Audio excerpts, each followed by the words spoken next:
Good morning and welcome everyone to Moneycontrol live stream. You're watching Opening Bell. I am Santosh Nair. The market appears to have stabilized somewhat in the last couple of trading sessions. However, most Adani Group stocks are yet to recover their footing. They will continue to be in focus today as well. A quick look at the trade setup this morning. The SGX Nifty futures are indicating a firm start for the Indian equity markets. Last evening, the US markets ended on a mixed note with the Nasdaq Composite rallying by almost 3%.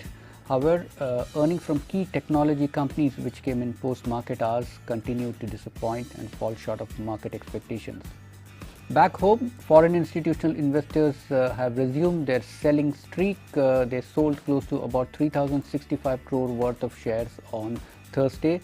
This was negated to a large extent by domestic institutions which mopped up shares worth a little over 2,300 crore.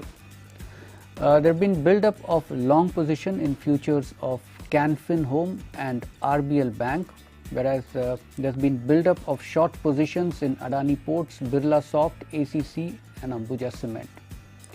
Let's move over to the newsmakers. Now, Adani Enterprises, Adani Ports and Ambuja Cements, all three stocks have been placed under the additional surveillance mechanism by SEBI.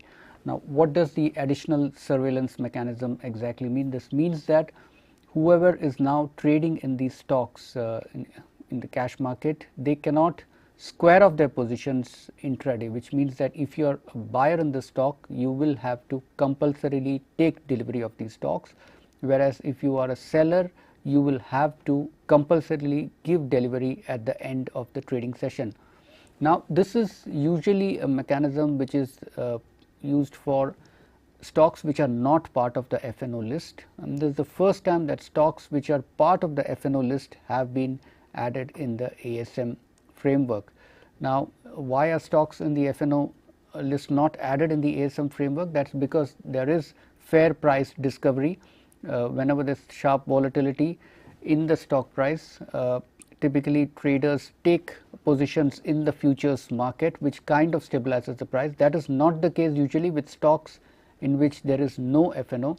So, these could be more susceptible to manipulation. So, ASM framework is generally a safeguard to ensure that the prices don't get manipulated. Let's take a quick check on the market. We are just a few seconds away from market open. It's a firm start for indices. The Nifty is up by 108 points and also the sensex is up by close to about 300 odd points in early trade. IndusInd Bank, Titan and SBI are among the key gainers in early trades, as also Bajaj Finserv, L&T and Infosys. Overall market breadth also continues to remain fairly strong, with more than 3 stocks advancing for every one that has declined. So, good comeback there. However, Adani shares continue to be under pressure early on in the session. They are down by almost anywhere between 5 to 10%. Adani Wilmar is down by about 5%, Adani Ports down by 4% in early trade.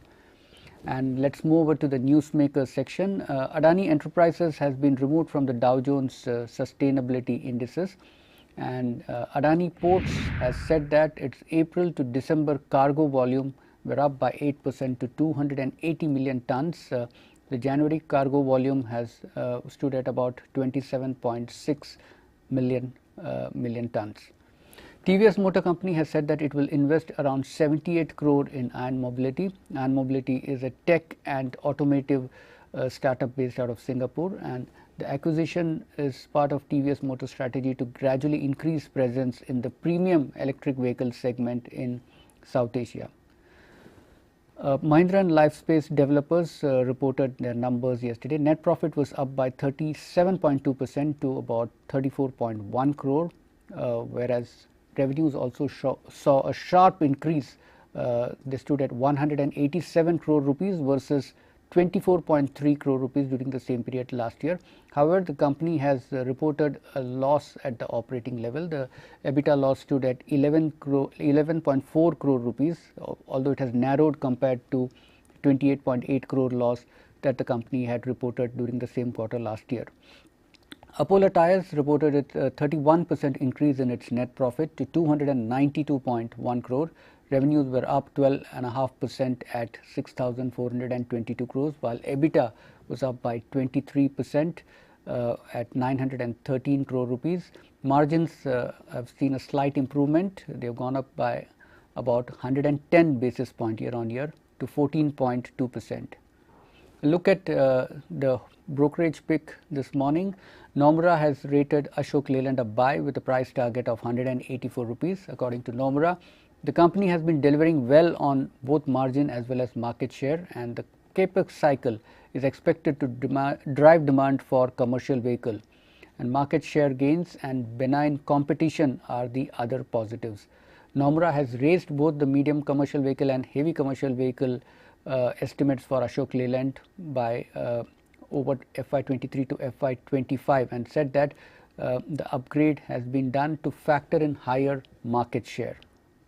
And now we'll look at the stocks in focus this morning. Titan, the third quarter numbers were largely in line with analyst estimate. On the positive side, the company gained jewelry market share, and the demand trend has so far in January has been quite healthy according to Morgan Stanley.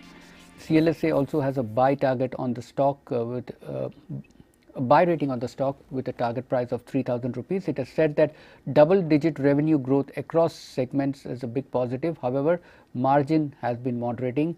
At the same time, the current valuations are a good entry point. The stock has been under pressure over the last 3 months. It's been struggling to cross 2,800 rupees.